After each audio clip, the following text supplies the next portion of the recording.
Sky News Studios in Melbourne, live. The Bolt Report. Now, Andrew Bolt.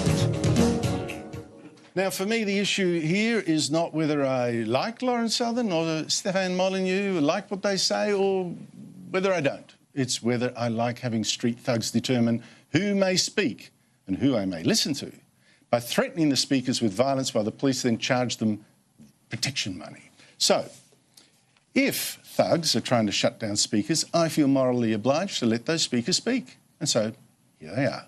Both Canadians, both with big internet followings.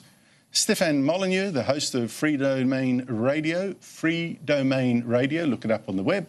And Lawrence Southern, who's touring her new film, Farmland, what she calls the white genocide in South Africa. Thank you so much to you both. Now, let's go first. You're both on a speaking tour of Australia. What is it that you want to say, Stefan? Well, I mean, first thing I want to say is I sort of had this naive belief that here in Australia, as in most places, people pay their taxes, and in return they can lawfully assemble and discuss ideas with having police protection should things turn violent. The idea that you must pay in order to be protected twice, you know, you pay your taxes and then you got to pay again to be protected. That seems kind of silly to me. And it's not whether you're conservative or alt-right. These are just labels given to people who deviate from a leftist narrative. It's not that I'm alt-right. It's not that I'm conservative. I'm a philosopher, which means I examine things from reason and evidence, first principles upwards. That collides into the left's collectivism, it collides into the left's hysteria, and it collides with the left's addiction to violence rather than debate. And that's the thing that is so frustrating. If we're wrong, come out, give us good questions, give us arguments, write counter speeches, have counter meetings. We discuss things in a civilized manner. We don't threaten. We don't try and shut people down with violence. And appeasing these people, you think it's going to stop with us? It's going to keep going right to your doorstep. I've gone through a whole list and I could have added more. Lauren, have you ever been presented in any other place you've been to with a police bill for protecting you from thugs? Never in my life. The only place that I could say I've been more ridiculously treated is by the UK, and I'm banned from the entire country, so that's saying a lot. But this really does seem like an incentive to violence. Not only do you get to beat people that you don't like and attack them, but they're going to be oppressed economically as well. So why wouldn't people take the look at what happened to Milo and say, if we go and protest Fan and Lauren, they're going to get a huge bill as well. Let's protest the next people. Let's shut down the next event. So the police are, quite frankly, participating. They might as well be members of Antifa at this point. Just put on the masks and join. Now, look, I've got to say here, you know, I know men and women on the street level of the police force, and they're the ones on the front line that have got to face these violent protesters. They know who the antisocial elements really are, and it's not you two guys. And they're doing a good job. They're risking safety to do it. It's their bosses I'm having a go at here. Yes. Now, but let's first go through what the left hates about you, and let's get that on the table. Start with Lauren. In 2017, you were detained by the Italian Coast Guard for trying to block NGO search and rescue boats for going around operating like a taxi service, picking up illegal immigrants from Africa and the Mediterranean, then bringing them to Italy. You said, no can do. Why did you do that? Well, what people don't understand about the situation going on there is these NGOs were proven to be colluding with human traffickers. These were not migrants coming over. They were paying sums of 3,000 euros and up to come over to Italy and illegally sneak into the country. And these NGOs were incentivizing people to come out in dangerous boats that were definitely not going to make it to Europe and were potentially going to sink, and then picking them up, bringing them over, which was causing tons of drowning, giving tons of money to illegal human traffickers. And once this was investigated by the Italian government and also by the German government, there are now fines being brought down on these NGOs. The boats are being stopped by the current Italian government. All I did was go and protest. And yet you have leftists that are claiming, I drowned people, I murdered refugees, making things up out of thin air. And now I have the Italian government and also German government backing up what I did.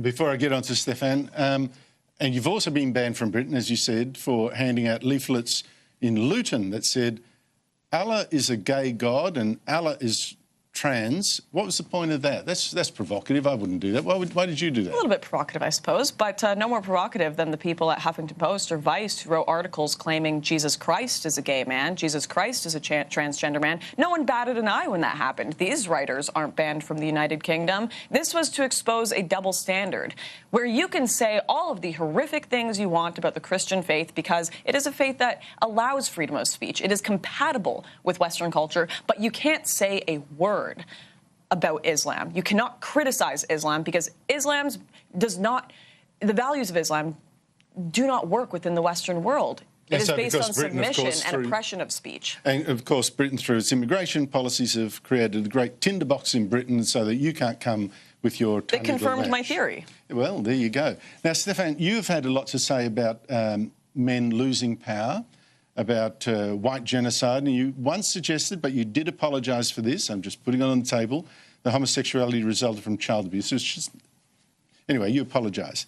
Now, what gets people really upset with you, I think, and correct me if I'm wrong, I mean, there might be a list of other things, is the links that you make between IQ and race. Why does that topic interest you so much? Let me just clarify some of the earlier stuff. I've always believed that there's a biological component to homosexuality. I never made the argument that it's entirely based upon child abuse or anything like that. I wanted to be clear about that. Now, as far as IQ and ethnicity... But you don't claim there's a link now? I've never claimed that there's that homosexuality is the result of child abuse. So just want to be clear about that. With regards to the relationship between IQ and ethnicity, this is not my theory. This is basic science. This is taught in psychology courses. This is data going back over 100 years since IQ was first developed by the U.S. Army in the First World War to figure out who would be good officer material, who would be better on the front lines. So there are ethnic differences between, there are intelligence differences according to the IQ test between ethnicities. This is very well established. I have lots of experts on the show talking about this, going through the data and talking about some possible causalities. Whether it's genetic, whether it's environmental, remains a question up in the air, although I did have the editor of Intelligence magazine, Richard Hare, on the show recently. He was saying to me that by the time you're 18, 80% of your IQ is genetic. 80% of your intelligence is from your genes. And there's a wide variety of ways that they've managed to tease this out. This is just a fact, and we need to discuss this, especially when we're looking at mass migration policies, mass immigration policies. This is something we just need to discuss. That's where people start getting, and I get very uneasy. I understand the work basically pioneered perhaps by Charles Murray in The Bell Curve with his co-author Richard Herrnstein. But they said they weren't sure whether this was environmental or whether it was genetic or somehow, and that's an open question. And when you start saying, hey, listen, one race might be smarter than the other, and let's base the immigration on it. No, hang on. See, words from my mouth, I didn't say let's base immigration on it. This is something we need to discuss. You said it had implications for immigration policy. Well, it's one thing if it remains a rather theoretical question. It's another thing if you're going to start having immigration policies from various places in the world where the source countries have challenges with regards to IQ. Now, you can understand why people would want to have your guts for garters. Well, no, I think this is we need to deal with science. We need to deal with reality. We need to deal with what is in the world, not what we would like it to be. I'd love it if ethnicity was as irrelevant to intelligence as hair color. That would be a wonderful world to live in.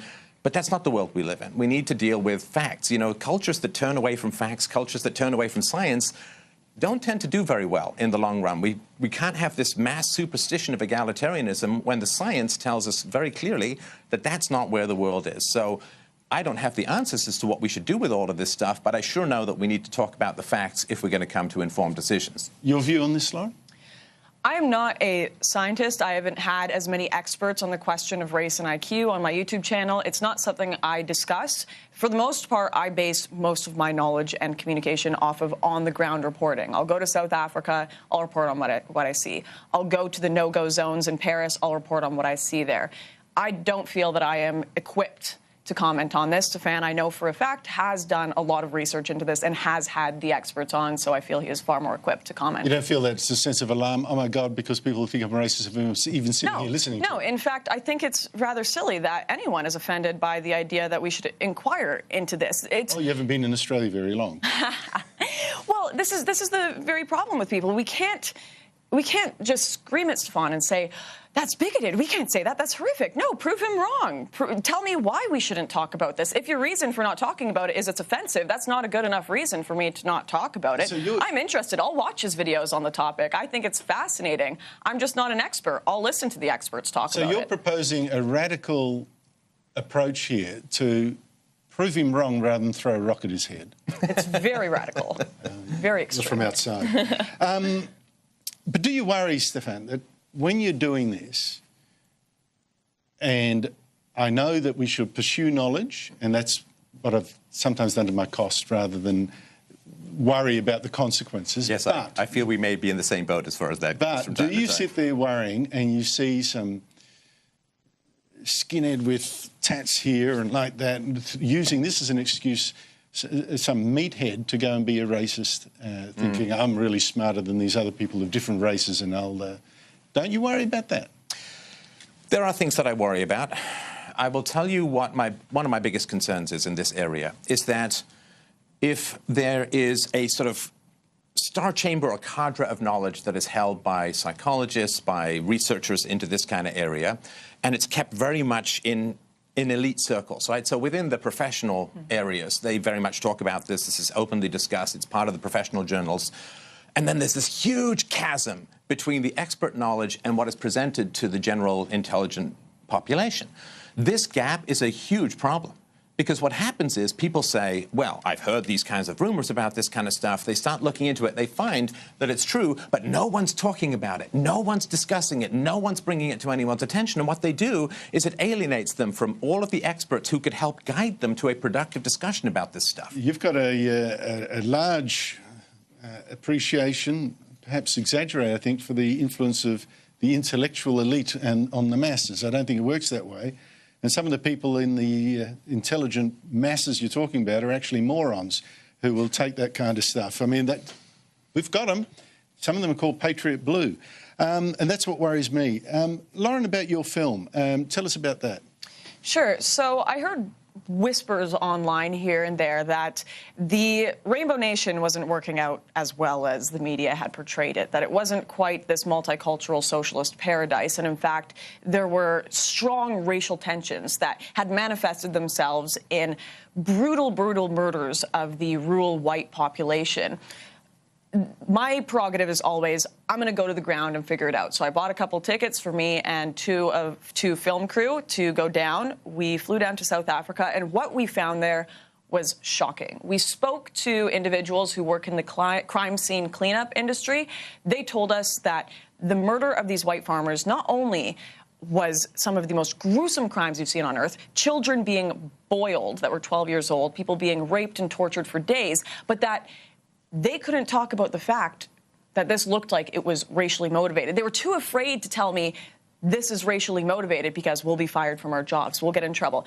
There is a government right now, they've got 11% of the vote, the economic freedom fighters, and they stand on stage and sing songs about shooting and killing the Boer people. We've shown Malema, the leader of that, is actually doing that. And not only that, but while I was in South Africa, I was thinking maybe this is exaggerated. Maybe it's not the whole government that's against white people. While I was there, they passed a law to take white land without compensation, just based on skin color. So it's not some crazy theory. It's not some alt-right, whatever label you want to put on it, documentary. It's just, this is factually happening right now. Whites are being targeted because of their race in crime, overrepresented in crime, and also by the government. Not overrepresented in the general statistics, of course, because blacks are the biggest victims of murder in South Africa. As white farmers, and when it comes to farmers. as farmers. The thing is, I think, what is a trigger for some on the left is the phrase white genocide. Do you think that's a little over the top, given that there's plenty of people, including a couple of relatives of mine that are gone over there to work, that can live in South Africa without fearing that they'll be dead the next day? Well, the genocide word to me is so powerful and refers, of course, primarily to two big ones of the 20th century, the Holocaust and the Armenian genocide. Some would dispute the Armenian genocide. Not I. I've had another expert on the show who made a very convincing case for it. But anyway, So I think we don't want to overuse that word at all, and out of respect for the millions who died in the most horrendous, horrific circumstances that we can almost conceive of. So I don't think we should start talking about white genocide. I think we should, again, just talk about the facts. You know, Russia is taking, apparently, they're in the process, or I'm not sure how far along it is, of taking 15,000 farmers. They're offering basically sanctuary to 15,000 farmers. Now, each one of those 15,000 farmers feeds 2,000 people. What that means is that meals for 30 million people might be leaving South Africa. Now, South Africa was a huge exporter. I mean, the soil is fantastic with irrigation. It works really, really well. But it's become a net food importer because the farms are failing. So what is going to happen? Look at Zimbabwe. Yeah, what is going to happen when they run out of food because of this, frankly, communist, socialist, collectivist desire to do what Stalin did in the Ukraine, which is to take the farms away from the productive people, hand it out to your cronies, your friends, your political companions, and then have the productivity collapse, the food source collapses, they all flee South Africa, they head north, they head to Europe, they beg for food aid. This is a catastrophe, and it's being driven by this collectivist political ideology that we need to push back against. Lauren, can I just jump in on the genocide point here? I know you said I talk about white genocide and my film is on white genocide, and that can be a great driver for views, but I actually do conclude the documentary by saying this is not a genocide yet. What it is it's on the path to be something quite horrific, though. And we never want to be at the point where we see another Rwanda, where people just ignored the signs, where we just looked back, and then we can all look in retrospect and be experts and say, oh, this definitely happened in retrospect. But we want to get there before. We want to try to stop things beforehand, and that's what this Farmlands documentary is about. It's about trying to warn people of all of the red flags that are showing right now that something horrific is happening. Okay, with all the fuss about security and all that for you two guys, you've got a thing tomorrow in Melbourne. Melbourne is the worst city for this. If you get through this, you're okay for the rest of the country. This is my little word of comfort for you. Not very comforting, is it? What sort of security precautions have you taken? We actually have wonderful security. I don't want to get too much into the details because, of course, that would be giving... You've had to pay for your own? Yes, we have our own security. Of course, the police have decided that they are being employed by us now as well, apparently. But we do have our own security. They're wonderful. I don't want to get into the details of what they're doing because there are people that are listening, do want to hurt us, and they want to know the details of it. They want to know where we're going to be. They want to know how it's going to be set up. There are threats, and there's some scary people out there. So I'm not going to give them the information that they want. But it's funny. So, because I can also tell, Stefan, in a way that the violence is a marketing tool as well, right? Let's face facts. The more we talk about people wanting to shut you down, the more that some people out there will want to see you, which is good. How do you deal with that? Do you court the controversy, which is a criticism from some, or maybe it's not? Or do you think that the criticism actually illustrates the point that you're making? Yeah, that's kind of Machiavellian. The violence illustrates. I know what you mean. I'm a simple man. This all seems very Machiavellian, like to what degree do we court controversy in order to do this or that? And let me clarify. It's like with Milo Yiannopoulos, right? I feel with Milo, often what really speaks loudest is not what he says, but what is done to him. So this is it for me.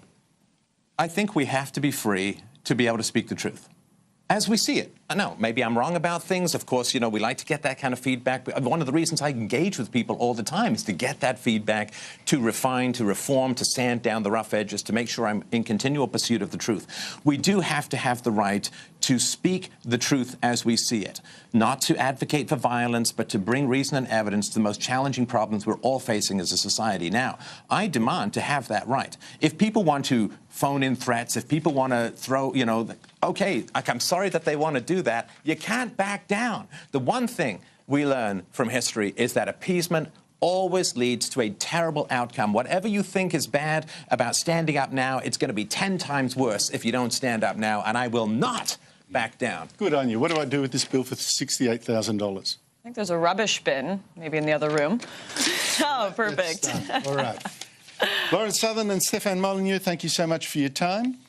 And let's see how tomorrow goes. Thank you very much. Thank you. After the break, the panel, Simon Breheny and Daisy Cousins. Don't miss them.